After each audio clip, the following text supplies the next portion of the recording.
Vocês sabem, aos 50 anos, um homem já deveria ter aprendido muitas lições sobre a vida, sobre as pessoas e sobre o caráter humano. Eu pensava que sabia tudo isso, mas a experiência que vou contar para vocês me ensinou algo que jamais esquecerei. Meu nome é Roberto e sou dono de uma das maiores redes de concessionárias de carros de luxo do país. Construí esse império ao longo de 30 anos, suando cada gota, lutando contra a desconfiança dos bancos, enfrentando crises econômicas que quase me quebraram mais de uma vez. Quando comecei, tinha apenas uma pequena loja numa cidade do interior. Lembro-me de dormir no próprio estabelecimento nos primeiros meses, porque não tinha dinheiro nem para aluguel de um apartamento. As noites eram longas e frias, e muitas vezes questionava se tinha feito a escolha certa ao deixar meu emprego seguro numa fábrica para me aventurar no mundo dos negócios. Mas tinha um sonho, uma visão que me consumia por dentro. Queria criar algo grandioso, algo que durasse gerações. Os primeiros anos foram brutais. Havia dias em que não conseguia vender um único carro. Ficava ali, observando as pessoas passarem pela vitrine, algumas parando para admirar os veículos, mas poucas entrando efetivamente na loja. Aprendi cada detalhe sobre cada modelo que vendia. Conhecia as especificações técnicas melhor que os próprios engenheiros das montadoras. Estudava as tendências do mercado, lia revistas especializadas até altas horas da madrugada, participava de feiras e congressos mesmo quando mal tinha dinheiro para a passagem de ônibus. Mas o mais importante que aprendi nesses primeiros anos foi a tratar cada cliente com o máximo de respeito e atenção, independentemente de como estivesse vestido ou de quanto dinheiro aparentava ter. Vi muitas situações em que um cliente aparentemente simples acabava comprando o carro mais caro da loja, enquanto aqueles que chegavam cheios de pose saíam de mãos vazias. Essa lição ficou gravada na minha alma como ferro em brasa. Gradualmente, o negócio começou a crescer. A reputação da loja se espalhou pela região. As pessoas começaram a me procurar, não apenas pelos carros, mas pela forma como as tratava. Tinha funcionários que seguiam meu exemplo, e juntos criamos uma cultura de atendimento que se tornou nossa marca registrada. Cada venda era uma vitória coletiva, cada cliente satisfeito era motivo de celebração. Com o passar dos anos, consegui abrir uma segunda loja, depois uma terceira. A rede cresceu de forma quase orgânica. Reinvestia praticamente todos os lucros no negócio, expandindo para outras cidades, contratando mais pessoas, aumentando o estoque de veículos. Minha esposa, Maria, sempre foi minha maior apoiadora. Ela entendia minha paixão pelo trabalho e nunca reclamou das longas horas que eu dedicava ao negócio. Pelo contrário, muitas vezes ela mesma vinha para as lojas ajudar com a administração, especialmente nos primeiros anos. Hoje, 30 anos depois, nossa rede possui 42 unidades espalhadas por todo o país. Empregamos mais de 1.500 funcionários, vendemos algumas das marcas mais exclusivas do mundo e nosso faturamento anual chega à casa das centenas de milhões. Mas o sucesso trouxe algo que eu não esperava: o distanciamento da operação do dia a dia. Nos últimos anos, tenho me dedicado mais à parte estratégica do negócio, às reuniões com investidores, às negociações com as montadoras para conseguir exclusividade de modelos especiais. Passo a maior parte do tempo no escritório corporativo, num prédio elegante no centro financeiro da capital, longe das lojas onde tudo começou. Às vezes, sinto saudade daqueles primeiros dias, quando conhecia cada cliente pelo nome, quando participava ativamente de cada venda. Foi exatamente essa nostalgia que me levou a tomar uma decisão que mudaria minha perspectiva sobre tudo que havia construído. Numa manhã de sexta-feira, depois de uma reunião particularmente tediosa sobre relatórios financeiros trimestrais, decidi que queria visitar uma de nossas lojas sem ser anunciado.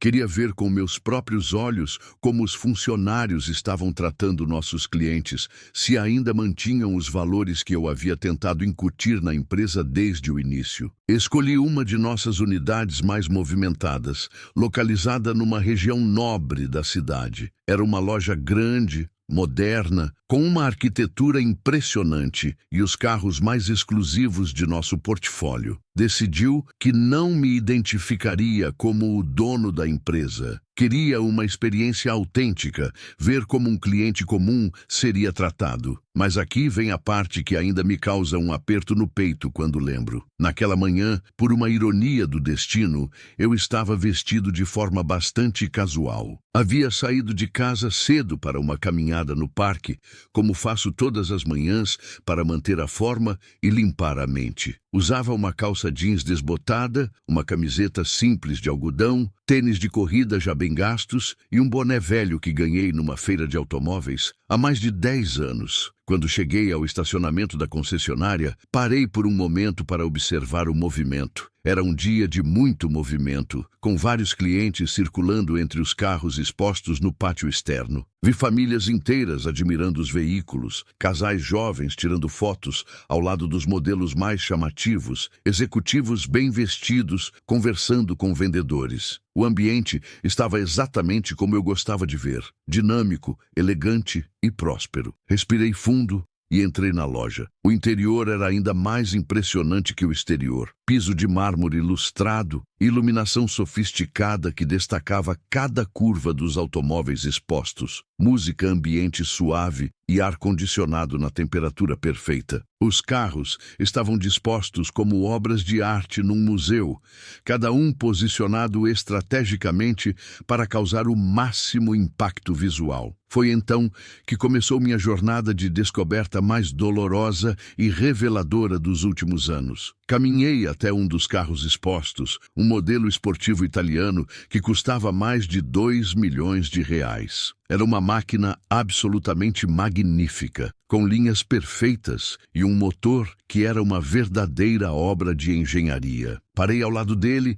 admirando cada detalhe, e aguardei que algum vendedor viesse até mim. Havia 3 vendedores na loja naquele momento. Pude vê-los claramente. 2 homens e uma mulher, todos bem vestidos, com ternos elegantes e aparência impecável. Eles estavam conversando entre si, próximo ao balcão de atendimento, rindo de algo que um deles havia comentado. Esperei alguns minutos, achando que logo um deles viria falar comigo, mas nada aconteceu. Decidi então caminhar até outro veículo, desta vez um SUV alemão também na casa dos 2 milhões. Fiquei ali por mais alguns minutos, abrindo e fechando as portas, observando o interior luxuoso, claramente demonstrando interesse. Mas, novamente, nenhum dos vendedores se aproximou. Comecei a sentir uma pontada de irritação, mas tentei manter a calma. Foi quando resolvi ir até o balcão onde eles estavam conversando. Aproximei-me com um sorriso no rosto e disse: "Boa tarde. Gostaria de obter algumas informações sobre aquele modelo italiano ali." Apontei para o carro que havia estado admirando. O vendedor mais próximo, um homem de aproximadamente 35 anos, cabelos bem penteados e terno azul marinho, olhou para mim de cima a baixo com uma expressão que jamais esquecerei. Era um olhar de puro desdém, como se eu fosse algo inconveniente que havia aparecido para incomodar seu dia. Ele demorou alguns segundos para responder, como se estivesse avaliando se eu merecia sua atenção. "Aquele carro ali?" disse ele, com um tom de voz que deixava claro seu ceticismo. "Senhor, aquele é um modelo muito especial, muito exclusivo. Custa 2.300.000 reais à vista." Enfatizou as palavras "muito especial" e "à vista" de uma forma que soava mais como um aviso para eu desistir da ideia do que como uma informação. "Entendo", respondi, mantendo minha educação. "Poderia me mostrar o interior? Gostaria de saber mais sobre as especificações técnicas." Ele trocou um olhar cúmplice com os colegas, como se compartilhassem uma piada interna. "O senhor tem interesse real em adquirir o veículo?" perguntou de forma direta, quase grosseira. Senti minha temperatura subir, mas respirei fundo. "Se não tivesse interesse, não estaria aqui perguntando", respondi com firmeza. Relutantemente, ele se dirigiu até o carro comigo, mas sua linguagem corporal deixava claro que aquilo era uma perda de tempo. Abriu a porta do motorista de forma mecânica e começou a recitar as informações sobre o veículo como se estivesse lendo de uma lista de especificações técnicas, sem qualquer entusiasmo ou personalização. Motor V8, 600 cavalos de potência, acelera de 0 a 100 em 3 segundos e 2 décimos, disse de forma monótona. Não me convidou para sentar no carro, não perguntou sobre minhas necessidades específicas, não demonstrou qualquer interesse genuíno em me ajudar. Posso sentar no banco do motorista? Perguntei. Ele hesitou por um momento, claramente desconfortável com o pedido. O senhor não está com as mãos sujas, está? Perguntou, olhando para minhas mãos como se fossem contaminadas. Naquele momento, senti uma mistura de raiva e tristeza que é difícil de descrever. Raiva pela falta de profissionalismo e educação, mas principalmente tristeza por perceber que os valores que eu havia tentado construir nesta empresa pareciam ter se perdido pelo caminho. Minhas mãos estão limpas, respondi, mostrando-as para ele. Ele abriu a porta com relutância evidente. Sentei-me no banco do motorista e imediatamente senti a qualidade excepcional do couro, a ergonomia perfeita dos controles, a sensação de estar numa máquina de precisão absoluta. Era exatamente o tipo de experiência que nossos clientes mereciam ter, mas estava sendo completamente desperdiçada por um atendimento medíocre. Gostaria de fazer um test drive, disse, saindo do carro. O vendedor me olhou como se eu tivesse pedido para levar o carro embora de graça. Um test drive, repetiu, como se as palavras fossem absurdas. Senhor, para fazer um test drive deste veículo, é necessário deixar um cheque calção de R$500 mil. E se eu estiver interessado em comprar à vista? Perguntei. Neste caso, disse ele, com um sorriso forçado que não escondia sua incredulidade, o senhor precisaria apresentar comprovação de renda e um extrato bancário mostrando que tem condições de efetuar a compra. Era como se ele estivesse criando obstáculos deliberadamente para me desencorajar. Em 30 anos de negócio, jamais havia pedido para um cliente comprovar renda antes mesmo de demonstrar interesse sério pelo veículo. Nosso protocolo sempre foi tratar todos os clientes com respeito primeiro, e só depois, se houvesse interesse mútuo, discutir as questões financeiras de forma discreta e profissional. Entendo, disse, tentando controlar minha crescente frustração. E se eu quisesse financiar? O financiamento, respondeu ele prontamente, como se tivesse decorado essa parte especificamente para desencorajar clientes como eu, exige entrada de no mínimo 40% do valor, ou seja, R$920 mil, e a prestação mensal ficaria em torno de R$60 mil. A forma como ele falou deixava claro que considerava impossível que eu pudesse arcar com esses valores. E talvez para 99% das pessoas, esses valores fossem realmente proibitivos. Mas eu não era uma dessas pessoas, embora minha aparência naquele dia sugerisse o contrário. Posso ver outros modelos? Perguntei, decidindo dar uma segunda chance. Ele olhou novamente para os colegas, que acompanhavam toda a interação de longe, com expressões divertidas. Claro, disse ele, mas sem qualquer entusiasmo. Me levou até um sedã alemão, também extremamente luxuoso, mas sua apresentação foi ainda mais superficial que a anterior. Enquanto ele falava sobre o carro de forma desinteressada, eu observava o ambiente ao meu redor. Vi como ele e seus colegas tratavam outros clientes que chegavam bem vestidos. A diferença era gritante. Para um casal que entrou usando roupas claramente caras, imediatamente um dos vendedores se aproximou com um sorriso radiante, ofereceu café, água, se mostrou extremamente atencioso e interessado. Decidi fazer uma última tentativa com aquele vendedor. Este sedã me interessa bastante, disse. Qual seria o prazo de entrega? Depende da forma de pagamento, respondeu ele de forma evasiva. À vista seria mais rápido. E se for à vista? Insisti. Ele pareceu surpreso com minha persistência. Bem, à vista seria... Deixe-me verificar, disse, caminhando até seu computador. Ficou lá por alguns minutos, claramente fingindo consultar algo, quando, na verdade, eu podia ver que ele estava navegando em redes sociais. Voltou depois de uns 5 minutos com uma expressão ainda mais cética. Para pagamento à vista, seria necessário um sinal de R$200 mil para garantir o pedido, e o resto no momento da retirada, que seria em aproximadamente 60 dias. Tudo aquilo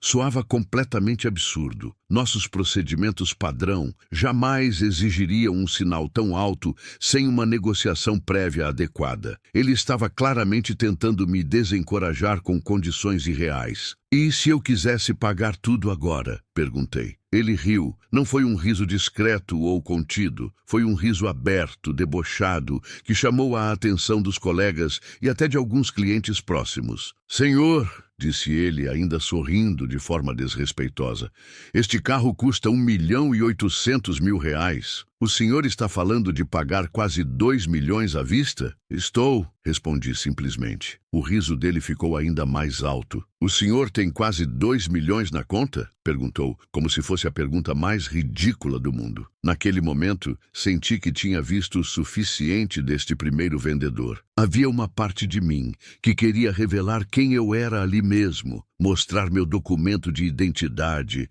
ligar para o gerente da loja e demitir aquele funcionário na hora. Mas decidi que queria ver se o problema era sistêmico ou específico daquele indivíduo. Obrigado pelo atendimento, disse, e me afastei dele. Caminhei pela loja e me aproximei da vendedora que havia visto antes. Era uma mulher de aproximadamente 40 anos, bem arrumada, com um terno preto elegante e uma postura profissional. Pensei que talvez tivesse mais sorte com ela. Boa tarde, disse quando cheguei perto dela. Gostaria de informações sobre aquele SUV ali. Ela olhou para mim da mesma forma que o primeiro vendedor havia feito, de cima a baixo, avaliando minha aparência, minha roupa, minha aparente condição financeira.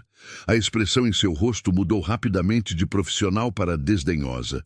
Aquele SUV é um modelo muito especial, disse ela com um tom condescendente. É mais para clientes com um perfil muito específico. E que perfil seria esse? Perguntei, genuinamente curioso para ver até onde ela iria. Bem, disse ela, escolhendo as palavras cuidadosamente. São clientes que geralmente já possuem outros veículos de luxo, que têm empresas consolidadas, que fazem parte de um círculo social mais elevado. A forma como ela disse elevado foi como uma bofetada. Estava claramente insinuando que eu não me encaixava nesse perfil, baseando-se apenas na minha aparência. E como você determina se um cliente tem esse perfil? Perguntei. Ela pareceu desconfortável com a pergunta direta. Bem, é uma questão de experiência profissional. A gente desenvolve um olho clínico para identificar clientes sérios. Entendo, disse. E eu não pareço ser um cliente sério? Não é isso, ela respondeu rapidamente, percebendo que talvez tivesse ido longe demais. É que este modelo específico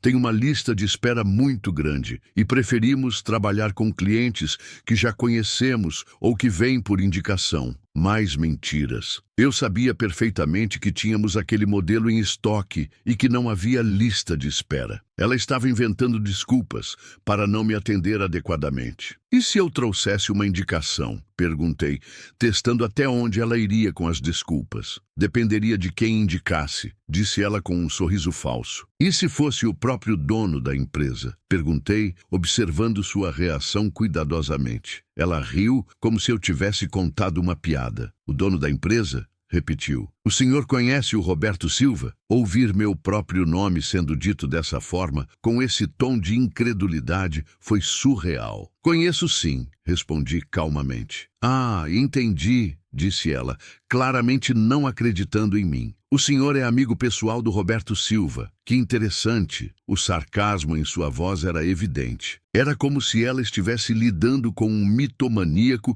que inventava histórias para impressionar. Na verdade, disse eu, decidindo continuar com a farsa para ver até onde ela iria. Sou mais que amigo. Somos da mesma família. Ela riu ainda mais alto. Família? O senhor é parente do Roberto Silva? Sou, confirmei. Que parentesco? Perguntou, claramente se divertindo com o que considerava ser uma mentira patética. Relação muito próxima, disse, sendo tecnicamente honesto. Bem, disse ela, ainda sorrindo de forma condescendente.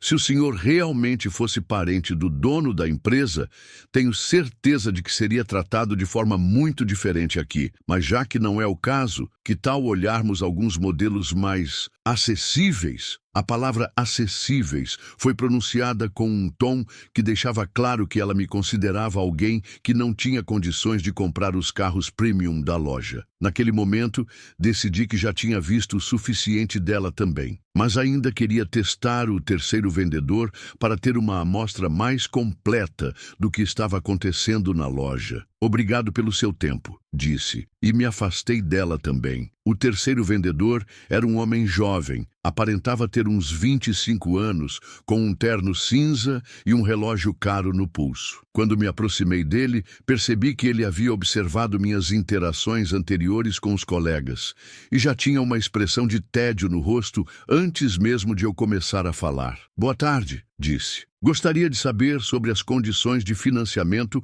para veículos de luxo. Ele nem se deu ao trabalho de disfarçar seu desinteresse. Senhor, disse de forma direta e um pouco grosseira, nossos veículos são muito caros. Os financiamentos exigem comprovação de renda muito alta e entrada substancial.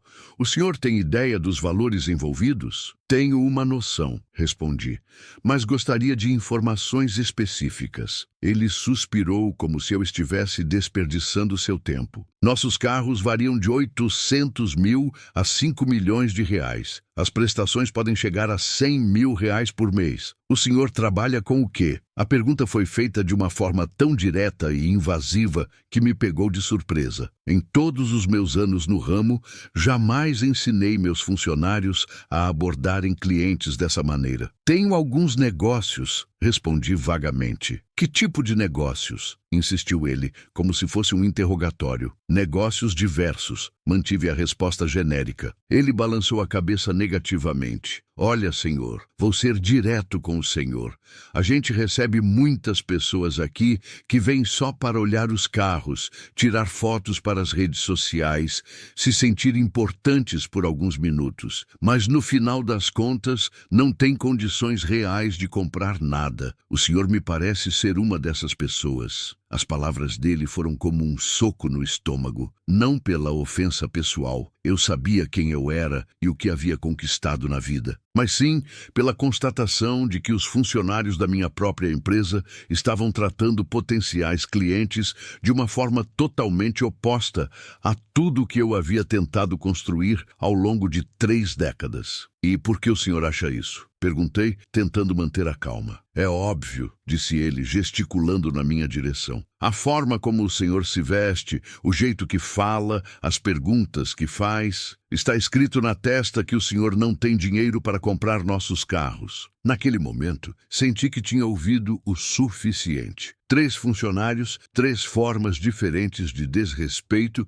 e descaso. Não era um caso isolado. Era claramente um problema cultural que havia se instalado na loja. Obrigado pela honestidade, disse para o jovem vendedor, e saí da loja. Sentei no meu carro no estacionamento e fiquei ali por vários minutos, tentando processar o que havia acabado de acontecer. Senti uma mistura de emoções, raiva, decepção, tristeza, mas também uma determinação crescente de fazer algo a respeito. Liguei para minha assistente e pedi para ela verificar quem era o gerente daquela unidade específica. Descobri que era um homem chamado Carlos, que trabalhava conosco há cerca de 5 anos. Havia sido promovido a gerente há 2 anos e eu me lembrava vagamente de ter aprovado sua promoção baseado em seus números de vendas. Decidi que voltaria à loja no dia seguinte, mas desta vez com uma estratégia diferente. Queria dar uma chance para que alguém me atendesse adequadamente. Queria ver se havia pelo menos um funcionário que ainda seguia os valores que eu tentara incutir na empresa. Naquela noite, conversei longamente com minha esposa sobre o que havia acontecido. Maria ficou chocada com o relato, mas não totalmente surpresa. Roberto, disse ela, você tem se distanciado muito da operação nos últimos anos. Talvez seja a hora de voltar a visitar as lojas com mais frequência. Ela tinha razão, claro. Nos últimos anos, eu havia me concentrado tanto na estratégia corporativa, nas aquisições, na expansão da rede, que havia negligenciado a parte mais fundamental do negócio, a experiência do cliente. No sábado pela manhã, voltei à mesma loja. Desta vez, me vesti um pouco melhor. Calça social, camisa, sapatos de couro, mas ainda assim mantive um visual discreto, sem ostentação. Queria ver se uma mudança sutil na aparência faria diferença no atendimento. A loja estava ainda mais movimentada que no dia anterior. Era um sábado ensolarado e muitas famílias aproveitavam o fim de semana para passear e ver carros. O ambiente estava vibrante, com vários clientes circulando entre os veículos. Entrei e caminhei diretamente até um dos carros mais caros da loja, um modelo esportivo alemão que custava cerca de 3,5 milhões de reais. Era uma máquina absolutamente espetacular, com design futurista e tecnologia de ponta. Desta vez, quem se aproximou de mim foi um vendedor que eu não havia visto no dia anterior. Era um homem de aproximadamente 40 anos, cabelos grisalhos nas têmporas, aparência profissional, mas com um sorriso genuíno no rosto. "Bom dia, senhor", disse ele, estendendo a mão para um cumprimento cordial. "Meu nome é Paulo. Posso ajudá-lo em alguma coisa?" A diferença no tom e na postura foi imediata e marcante. Ele me olhou nos olhos quando falou. Não ficou avaliando minha roupa, e sua linguagem corporal era aberta e acolhedora. "Bom dia, Paulo", respondi, apertando sua mão. "Gostaria de saber mais sobre este modelo aqui." "Excelente escolha", disse ele com entusiasmo genuíno. "Este é realmente um dos carros mais especiais que temos na loja. É um modelo limitado. Foram produzidas apenas 500 unidades no mundo inteiro. Posso mostrar os detalhes?" Sem esperar minha resposta, ele abriu a porta do motorista e começou a me mostrar o interior do veículo com conhecimento profundo e paixão evidente pelo produto. "O interior é totalmente personalizado", explicou, apontando para os detalhes. "Este couro aqui é alemão, curtido especialmente para este modelo. O painel é de fibra de carbono genuína, não é imitação como alguns concorrentes usam. E veja só este sistema de entretenimento", continuou explicando cada característica do carro por vários minutos, respondendo a todas as minhas perguntas com paciência e conhecimento técnico impressionante. Era claro que ele realmente entendia do produto e se importava em compartilhar esse conhecimento. "Gostaria de sentar ao volante?", ofereceu ele naturalmente. "Gostaria sim", respondi. Ele segurou a porta para mim enquanto eu entrava no carro, ajustou o banco na posição ideal, me mostrou todos os controles e até ligou o motor para eu ouvir o som fantástico do propulsor. "Que tal um test drive?", sugeriu ele. "Tenho certeza de que dirigir este carro é uma experiência única." A diferença era abissal. Enquanto no dia anterior os vendedores criavam obstáculos para um simples test drive, Paulo estava oferecendo espontaneamente, sem burocracias ou exigências descabidas. "Seria necessário alguma documentação especial?", perguntei, lembrando das exigências absurdas do dia anterior. "Apenas sua carteira de habilitação", disse ele simplesmente. "E claro, eu vou junto para apresentar melhor as funcionalidades durante o trajeto." Saímos para o test drive e durante os 20 minutos que passamos juntos no carro, Paulo me contou sobre sua trajetória na empresa. Havia começado como vendedor júnior há 8 anos, estudara sobre automóveis por conta própria, participara de todos os treinamentos oferecidos pela empresa e crescera na carreira através de dedicação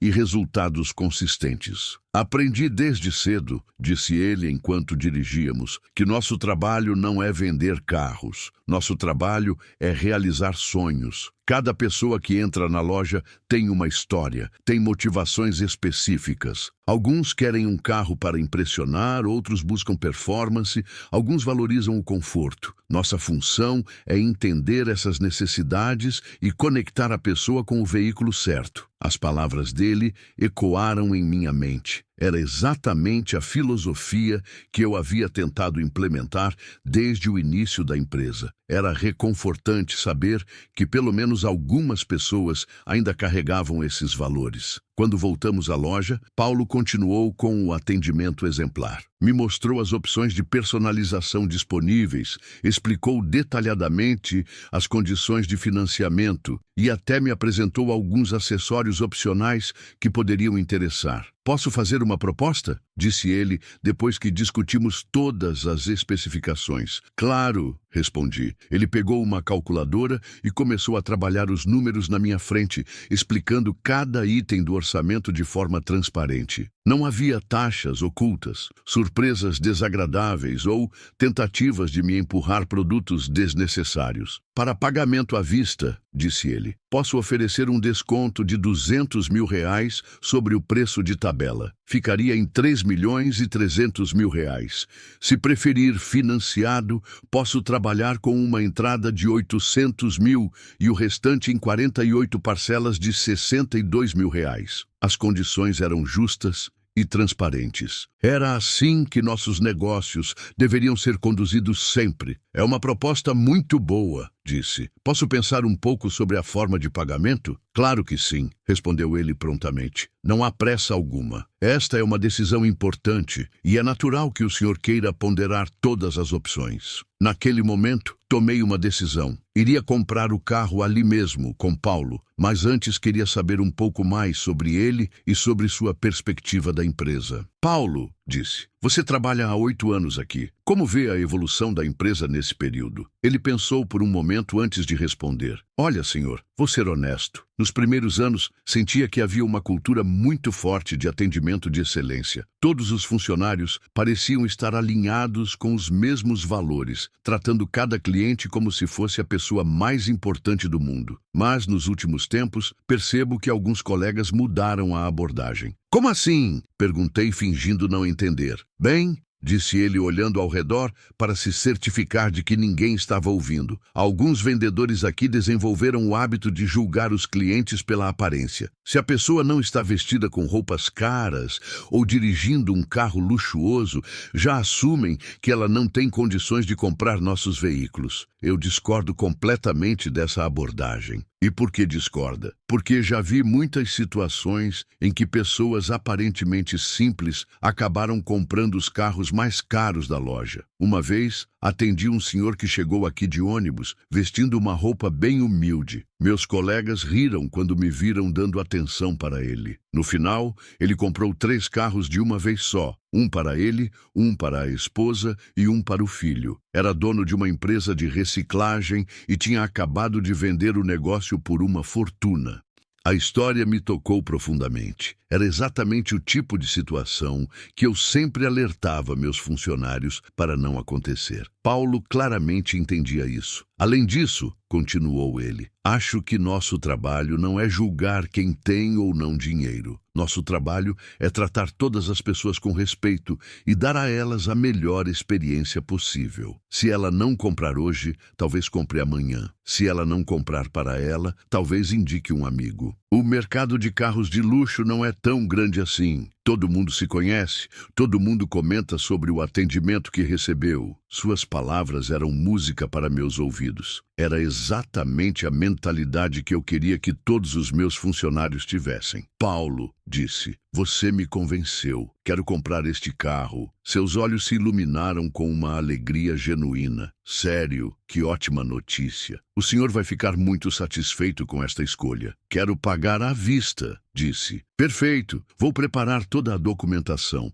Como o senhor gostaria de efetuar o pagamento? TED, DOC, ou prefere que organizemos um boleto bancário? TED serve perfeitamente, respondi. Nos próximos minutos, Paulo organizou todos os papéis com uma eficiência impressionante.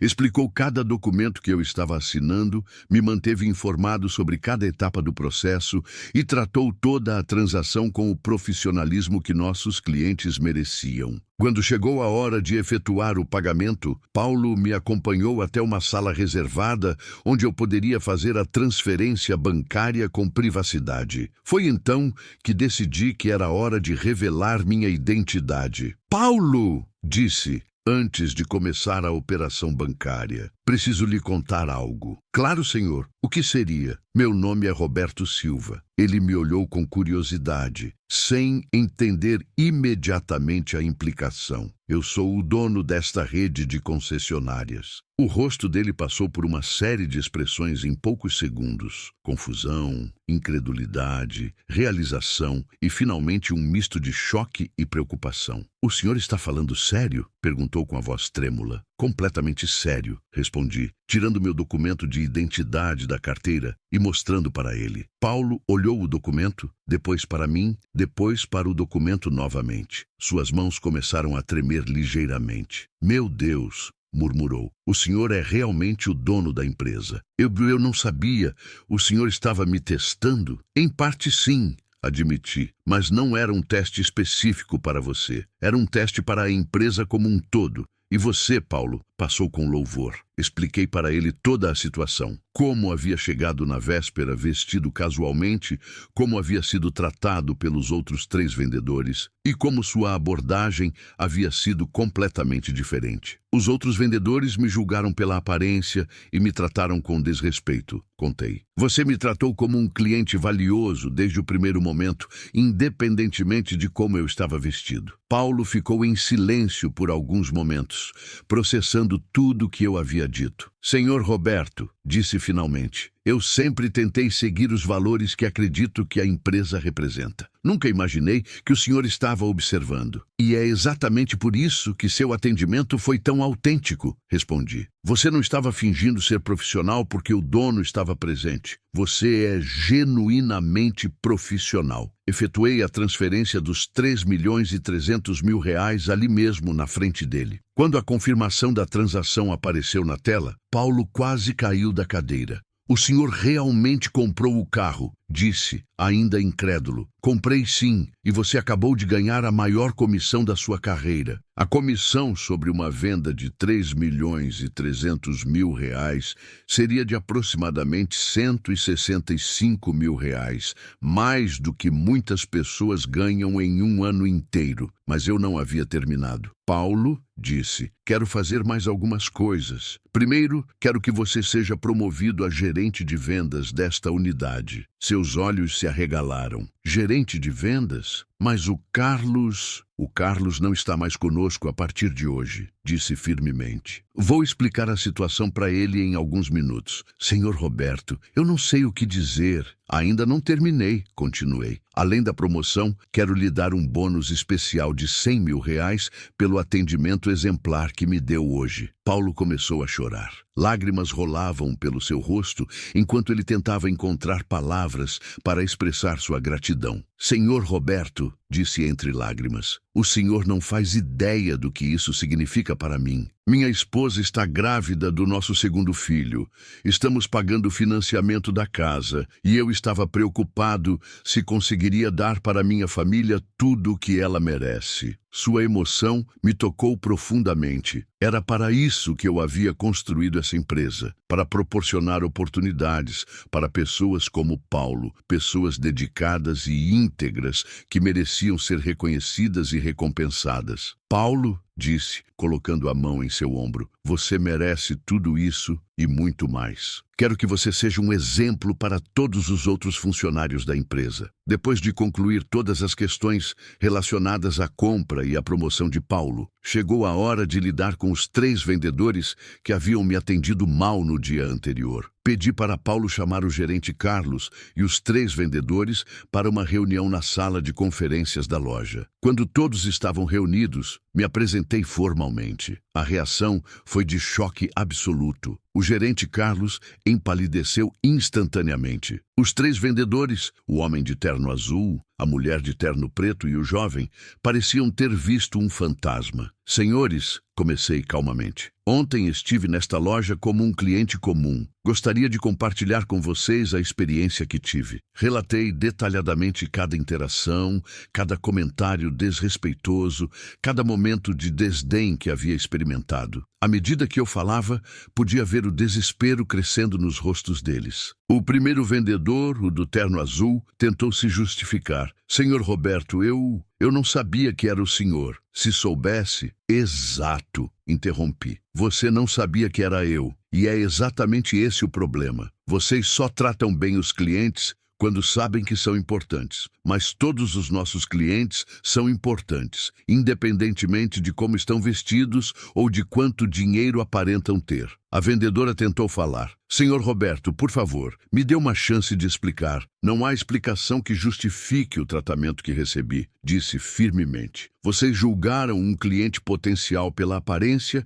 criaram obstáculos desnecessários, foram desrespeitosos e debocharam da possibilidade de eu ter condições financeiras para comprar nossos produtos. O jovem vendedor estava visivelmente nervoso, suando e tremendo. Senhor Roberto, disse com a voz embargada, eu preciso deste emprego. Tenho uma família para sustentar. Deveria ter pensado nisso antes de tratar um cliente como me tratou, respondi. O fato de terem famílias para sustentar torna ainda mais grave o que fizeram. Vocês colocaram em risco não apenas seus próprios empregos, mas potencialmente a reputação de toda a empresa. O gerente Carlos tentou assumir a responsabilidade. Senhor Roberto, a culpa é minha. Eu deveria ter treinado melhor a equipe, deveria ter supervisionado mais de perto. Carlos, disse, você tem razão sobre a supervisão, mas o problema não é apenas de treinamento, é de caráter. Vocês sabem exatamente como nossos clientes devem ser tratados. Todos passaram por treinamentos extensivos sobre nossos valores e padrões de atendimento. Parei por um momento para deixar as palavras afundarem. A verdade é que vocês escolheram ignorar esses valores quando acharam que não haveria consequências. Escolheram ser preconceituosos, desrespeitosos e improfissionais. O silêncio na sala era ensurdecedor. Todos sabiam que não havia volta. Carlos disse, você está demitido por justa causa, efetivo imediatamente. Sua supervisão inadequada permitiu que uma cultura tóxica se desenvolvesse nesta unidade. Carlos baixou a cabeça derrotado. Entendo, senhor Roberto. Aceito as consequências. Quanto a vocês três, continuei, olhando para os vendedores, também estão demitidos por justa causa. O comportamento de vocês foi inaceitável e incompatível com os valores desta empresa. O primeiro vendedor tentou uma última súplica. Senhor Roberto, por favor, reconsidere.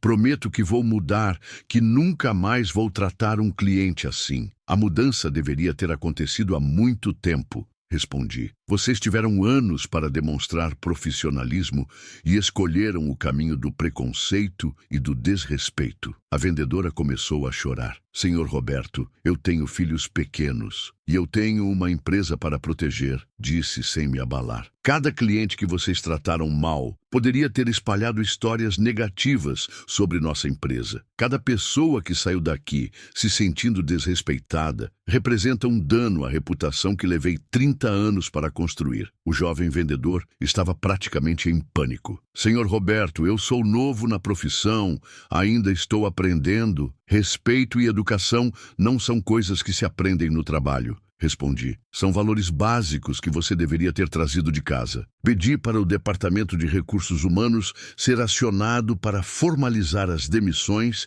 e garantir que todos os procedimentos legais fossem seguidos adequadamente. Também solicitei que a segurança acompanhasse os 4 funcionários demitidos enquanto recolhiam seus pertences pessoais. Antes que eles saíssem da sala, fiz uma observação final. Quero que vocês reflitam sobre o que aconteceu aqui hoje. Não apenas sobre as consequências profissionais, mas sobre o tipo de pessoas que escolheram ser.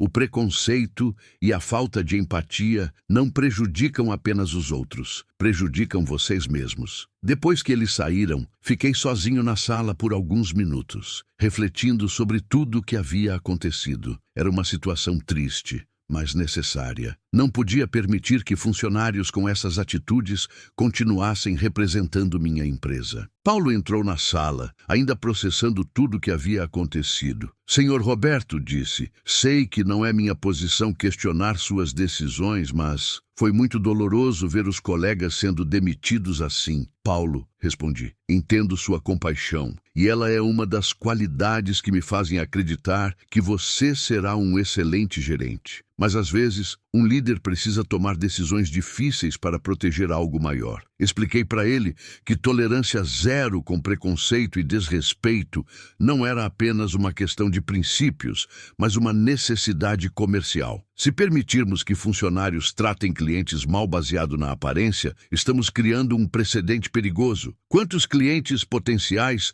perdemos porque foram tratados como eu fui? Quantas vendas deixamos de fazer porque alguém julgou erroneamente que uma pessoa não tinha condições de comprar? Paulo assentiu, compreendendo a lógica. O senhor tem razão, é que é difícil ver pessoas perdendo o emprego. É difícil mesmo, concordei. Mas seria ainda mais difícil explicar para nossos outros funcionários, para nossos clientes e para nossos investidores por que permitimos que esse tipo de comportamento continue. Nas semanas seguintes, a história do que havia acontecido naquela loja se espalhou por toda a rede. Não por eu ter contado, mantive discrição sobre os detalhes, mas porque os próprios funcionários começaram a comentar entre si sobre as demissões e sobre a promoção súbita de Paulo. A princípio, houve alguma apreensão entre os funcionários de outras unidades. Alguns temiam que eu estivesse fazendo visitas secretas para pegar pessoas em comportamentos inadequados. Mas, gradualmente, o efeito foi positivo. O padrão de atendimento melhorou visivelmente em todas as lojas. Os funcionários começaram a tratar todos os clientes com mais cuidado e respeito. Paulo se adaptou magnificamente ao seu novo papel. Implementou treinamentos regulares sobre atendimento ao cliente, criou políticas claras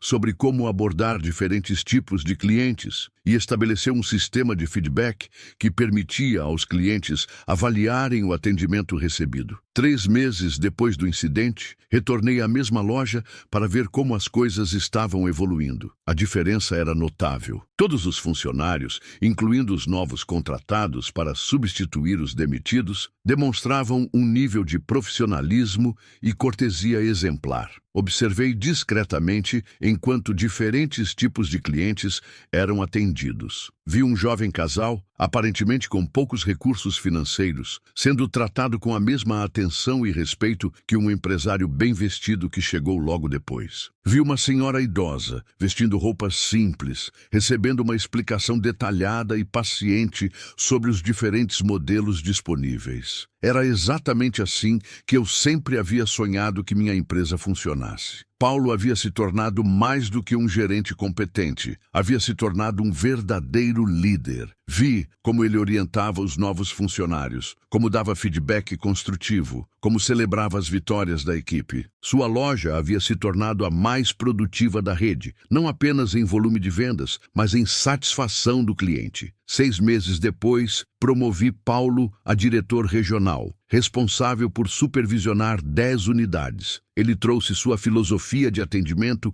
para todas as lojas sob sua responsabilidade, e os resultados foram consistentemente positivos. Quanto aos 4 funcionários demitidos, soube através de contatos do setor que todos tiveram dificuldades para encontrar novos empregos na área. A indústria automobilística de luxo é relativamente pequena e histórias sobre comportamento inadequado se espalham rapidamente. Espero que tenham aprendido a lição e encontrado formas de crescer como pessoas e profissionais. O carro que comprei de Paulo ainda está comigo. Cada vez que o dirijo, lembro da experiência que vivi e das lições que aprendi. Não apenas sobre minha empresa, mas sobre a importância de nunca perder o contato com a realidade do dia a dia dos negócios. Desde então, institucionalizei visitas regulares e não anunciadas a todas as nossas unidades. Não para pegar funcionários fazendo algo errado,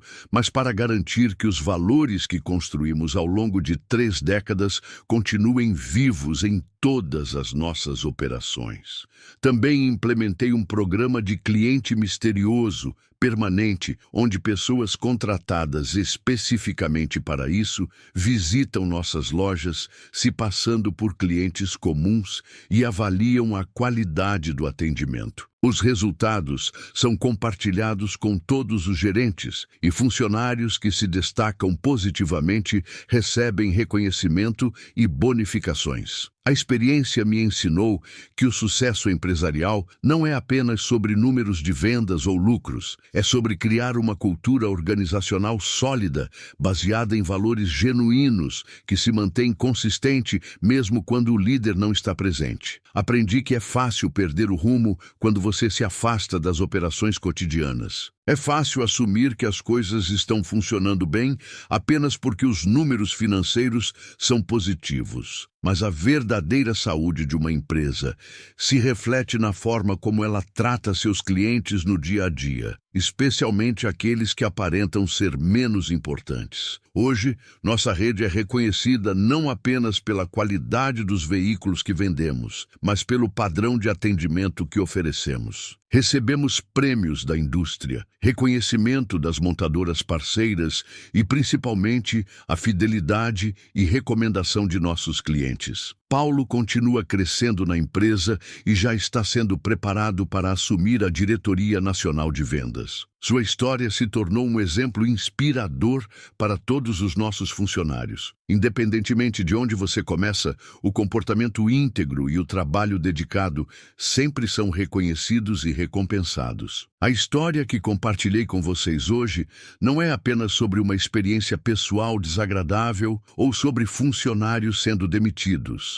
É sobre a importância de mantermos nossos valores e princípios, mesmo quando, especialmente quando, ninguém está observando. É sobre entender que cada pessoa que encontramos merece ser tratada com dignidade e respeito, independentemente de sua aparência, condição financeira ou posição social. É sobre reconhecer que o caráter de uma pessoa e de uma empresa se revela não nos momentos de glória, mas nos pequenos gestos cotidianos. É sobre lembrar que por trás de cada cliente há uma história, uma vida, sonhos e aspirações que merecem ser respeitados. E que nossa função, seja como empresários, funcionários ou simplesmente como seres humanos, é tratar cada pessoa como gostaríamos de ser tratados. A experiência também me ensinou sobre a importância da liderança presente e ativa. Não basta estabelecer valores e políticas. É preciso verificar constantemente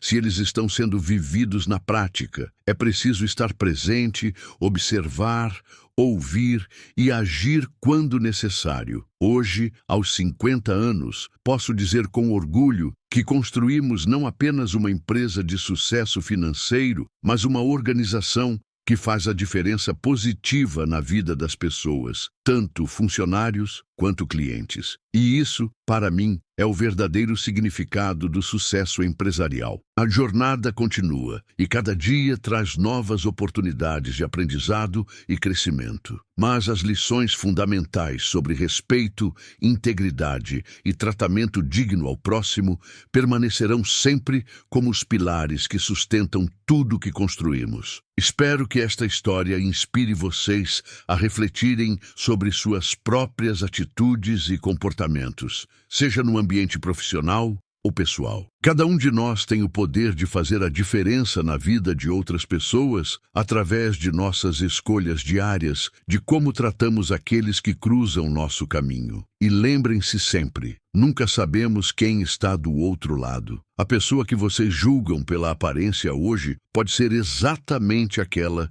que determinará seu futuro amanhã. Mas mais importante que isso, toda pessoa merece ser tratada com dignidade, simplesmente por ser humana. Obrigado por me acompanharem nesta jornada de descoberta e reflexão. Que suas vidas sejam repletas de oportunidades de demonstrar bondade, respeito e integridade em cada encontro que tiverem. Se vocês gostaram desta história e ela tocou seus corações de alguma forma, não se esqueçam de curtir este vídeo e se inscrever no nosso canal para mais conteúdos que inspiram reflexão e crescimento pessoal. Deixem nos comentários. Vocês já passaram por alguma situação similar? Como reagiram? O que fariam se estivessem no lugar do Paulo, dos funcionários demitidos ou no meu lugar? Suas experiências e reflexões enriquecem nossa comunidade e podem inspirar outras pessoas. Até a próxima história.